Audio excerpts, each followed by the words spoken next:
અને ખોટું એવું અહંકાર ન રાખીએ કે હું આવું કર્યું છે, મેં આવું કર્યું છે તો તારે આવું કરવું જ જોઈએ. ના ભાઈ, ઓકે, એને સલાહ આપો, એને બતાવો કે જો હું આ ફિલ્ડમાં આટલો મહાન થઈ શક્યો છું, આટલું કમાણું છું, આ મારી બંગલો, ગાડી, આ બધું મેં ભેગું કર્યું છે આ ફિલ્ડથી, તું આ ફિલ્ડમાં જઈશ તો હજી આનાથી વિશેષ કરીશ, કેમ કે મારો તને સંપૂર્ણ સહકાર મળશે, અનુભવ મળશે. પણ એ કે ના મારી ઈચ્છા નથી તો જબરદસ્તી થોપી ન દો. એને જેમાં ઈચ્છા છે, જેમ તમે શૂન્યમાંથી સર્જન કર્યું છે એ શૂન્યમાંથી સર્જન કરશે.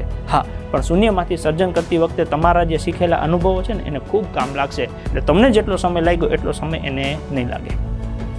પણ જો મદદ કરશો તો.